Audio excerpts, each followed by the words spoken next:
এতে কোনো সন্ধি নেই। আর সন্ধি তো কখনো হবেও না,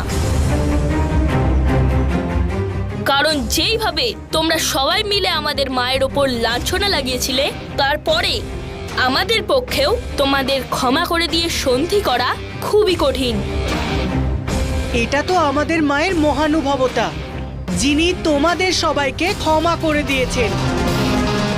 কিন্তু তুমি যে অপমান আমাদের মাকে করেছো, সেটা না কোনোদিন আমরা ভুলতে পারবো আর না তোমাকে ভুলতে দেব।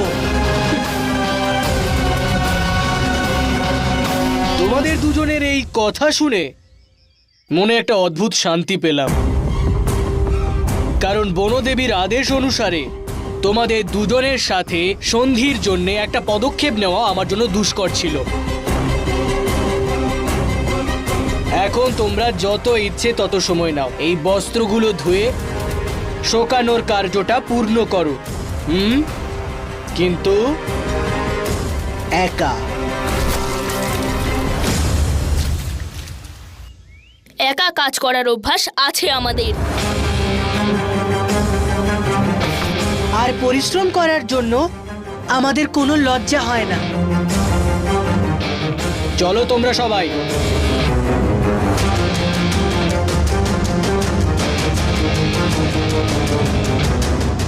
চলো সুবাহু।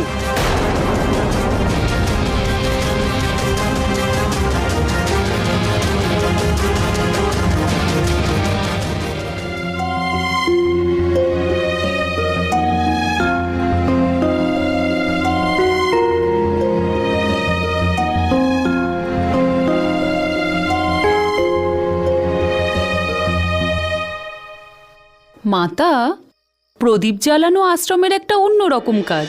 প্রথমে প্রদীপে সলতে দাও, তার মধ্যে তেল ঢালো, তারপর জ্বালাও, তারপর বিভিন্ন স্থানে রাখো। আর খেয়াল রাখো হাওয়া এসে প্রদীপগুলোকে নিভিয়ে না দেয়। এই কাজটা বাদ দিয়ে আপনি আমাকে আশ্রমে যে কোনো কাজ দিন, তো আমি আনন্দ সহকারে করব।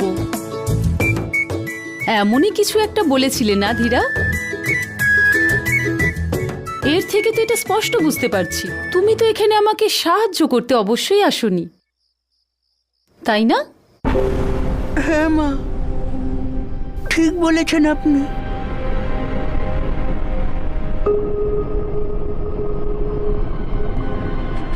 সাহায্য করতে নয়, একটা সমস্যার কথা বলতে এসেছি। হয়তো তুমি আমাকে এটাই বলতে এসেছো যে রাজকুমারদের সাথে আমাদের লবকুশের এখনো বন্ধুত্ব হয়নি, তাই না? আপনি সব জানেন মা। আমার তো পূর্ণ বিশ্বাস ছিল যে আপনার কথা অনুযায়ী সবাই তাদের মতবিরোধ ভুলে যাবে, কিন্তু এমন কিছুই হলো না। এখন আপনাকে ওদের ওপর কিছুটা কঠোর হতে হবে। না ধীরা, আমরা সব সময় যা চাইবো সেটাই হবে, সেটা আবশ্যক নয়। প্রত্যেক সমস্যার সমাধান তার নির্ধারিত সময়েই হয়ে থাকে। এখন যদি ওদের আমি আদেশ দিয়ে বাধ্য করি, হতে পারে ওরা আমার কথা এখন মেনে নেবে, কিন্তু সেটা কোনোভাবেই বন্ধুত্বপূর্ণ হবে না, বলপূর্বক হবে। আর এরকম যদি করি, ওরা শত্রু হয়েই থেকে যাবে।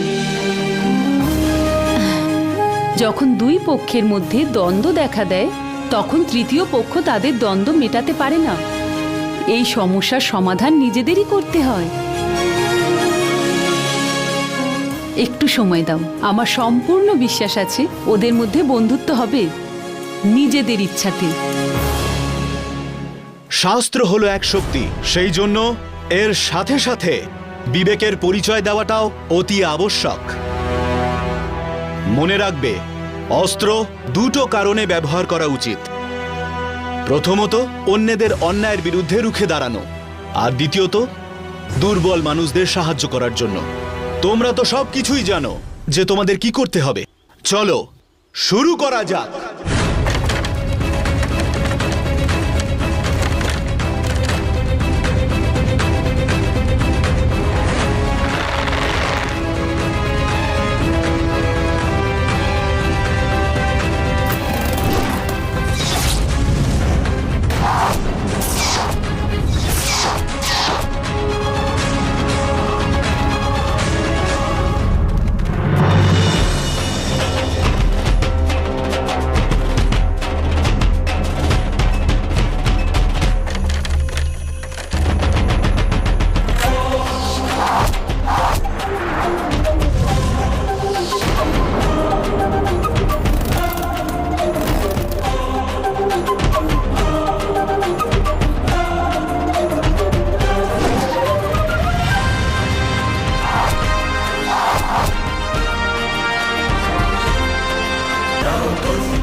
আমি জানতাম যে তোমরা দুজনেই হলে সর্বশ্রেষ্ঠ।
অতি উত্তম লবকুশ।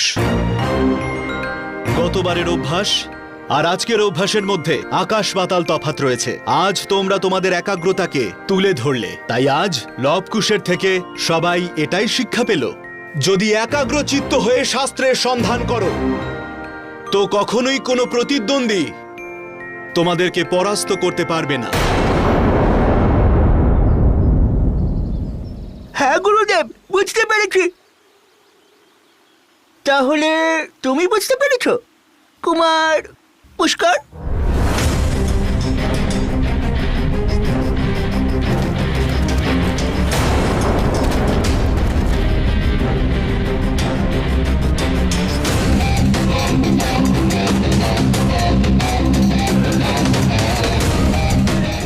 এই বানরটাকে তো এখন আমি উচিত শিক্ষা দেব।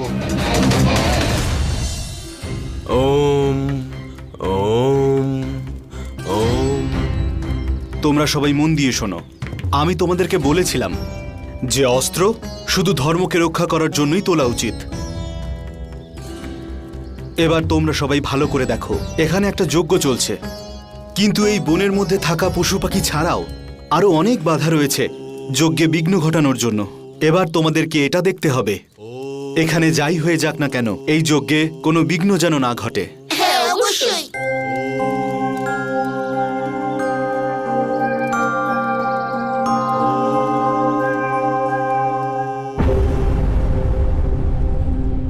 হে ভগবান, এত ভয়ানক কাকতারুয়া!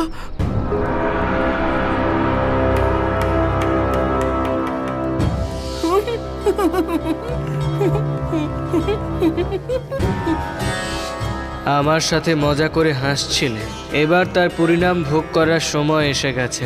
আমি সুনিশ্চিত করব যে এই যজ্ঞে বিঘ্ন অবশ্যই ঘটবে, আর সেটা শুধুমাত্র তোমারই জন্য।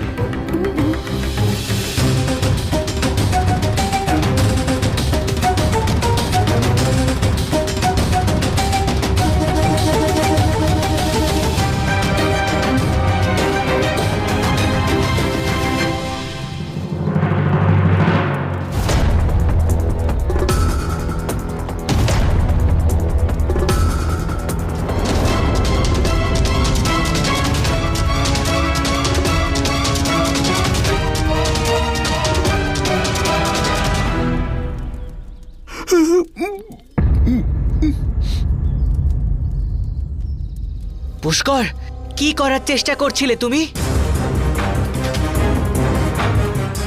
তুমি নিজের কাজটা ভালো করে করো, আমি কি করছি সেটা আমাকে বোঝাতে এসো না। ভাগ্য ভালো যে ধীরা চিৎকার করার আগে এই কুশ মুখ চেপে ধরেছে, আরও তোমার ইচ্ছাও পূর্ণ হতে দেয়নি। তুমি তো এটাই চেয়েছিলে, তাই না, যে ধীরা ভয় পেয়ে চিৎকার করুক আর তপস্যা বিঘ্ন করার জন্য ওর উপর দোষারোপ করা হয়। সাবধান লব, তোমার এই অনুমানে আমার দাদার উপরেই আরো প্রমাণ তো আর হয় না।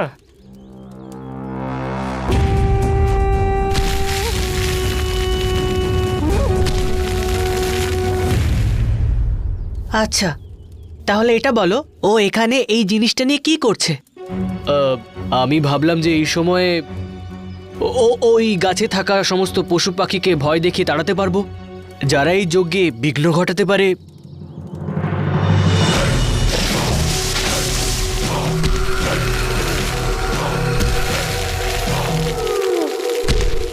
এবার নিজেকে বাঁচানোর জন্য বাহানা দিও না পুষ্কর। রঘুবংশীয়দের অজুহাতের প্রয়োজন হয় না লব।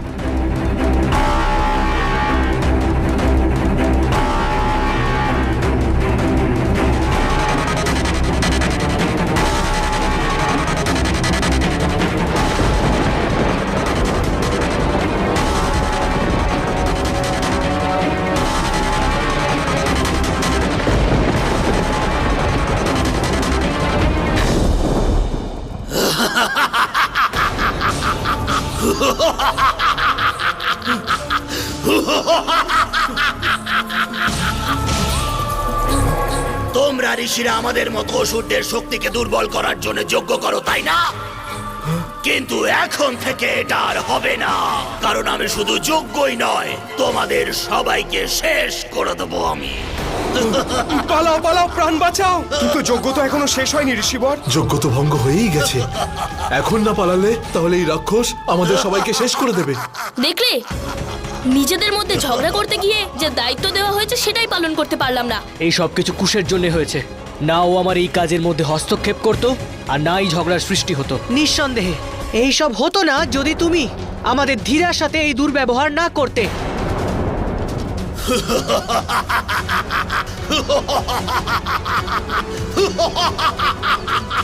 এবার একে অপরের উপর দোষারোপ করা বন্ধ করো। আমাদের ঋষিদেরকে রক্ষা করতে হবে, এটাই হলো আমাদের কর্তব্য।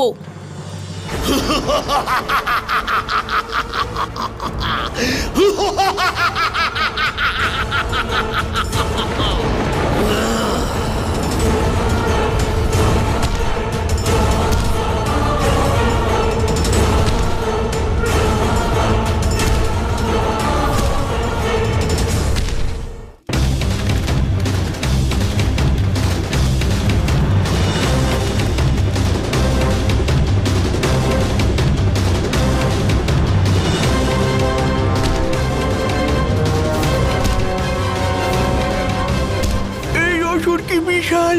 গাছের গুড়িটা তো ওর কাছে খড়কুটো। খড়কুটোই যদি কাটা হয়ে যায় না, তাহলে বড় বড় প্রাণীদেরও কাবু করে দেয়।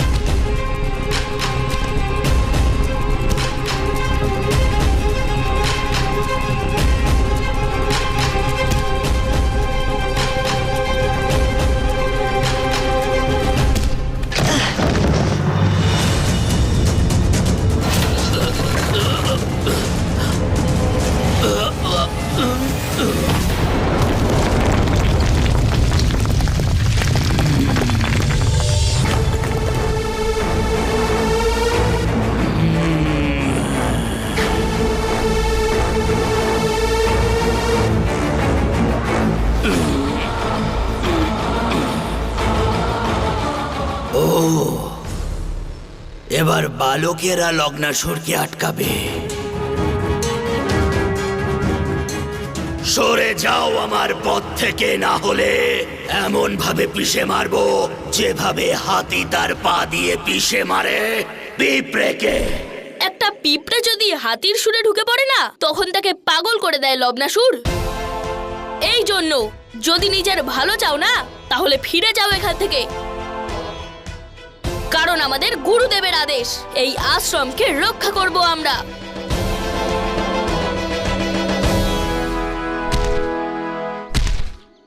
আমি লগ্নাসুর, মধুবনের অভিশাপ।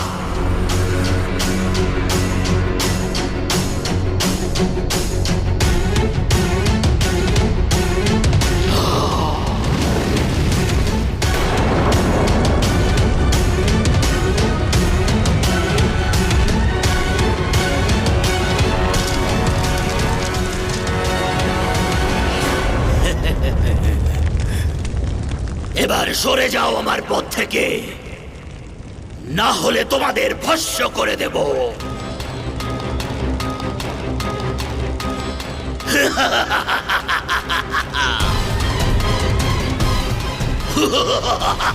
চলো, আমাদের ওই রাক্ষসের সাথে লড়তে হবে। কিন্তু কেন দাদা? আমার বিচারে তো এখান থেকে পালিয়ে যাওয়া উচিত। যদি আমরা এখান থেকে পালাই তাহলে লবকুশ বীর আর সাহসী প্রমাণিত হবে, আর আমি লবকুশকে সবার সামনে মহান হতে কোনো দিনও দেব না। চলো।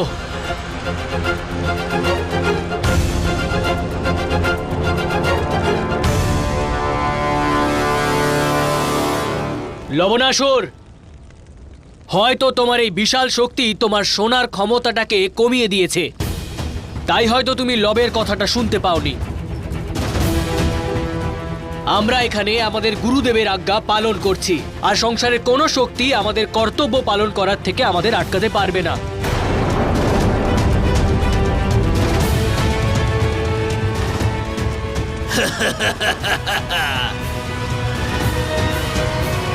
পিঁপড়ে একটা হোক, 10টা হোক বা অনেক, যদি হাতির সামনে পড়ে যায় তাহলে পিষেই মরে।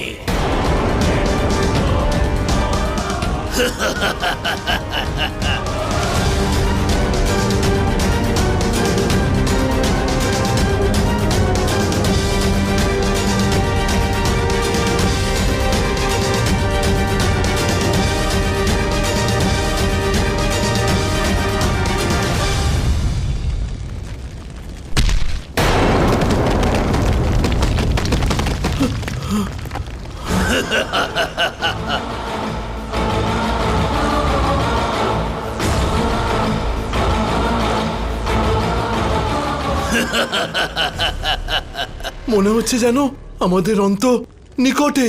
না মহর্ষি, আমি কথা দিচ্ছি আপনাদের কিচ্ছু হবে না। ধীরা, আমরা এই অসুরকে এখানেই আটকে রাখছি, ততক্ষণ তুমি সব ঋষিদের সুরক্ষিত স্থানে নিয়ে যাও। কিন্তু লাভ, তোমরা দুজনে এখানে একা কি করবে? যাও ধীরা, তোমাকে দাদা যা বলেছে তাই করো, তাড়াতাড়ি যাও যাও। ঋষিবর, আপনারা আমার সাথে আসুন, আসুন আসুন। আচ্ছা, নিজেদের প্রাণ বাঁচানোর জন্য পালাচ্ছ ঋষিরা?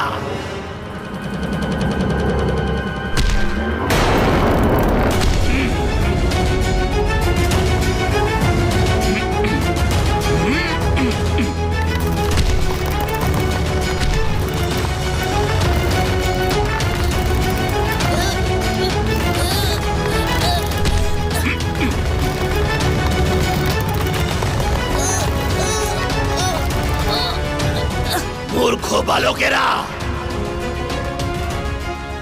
আমার পাটা ছাড়ো।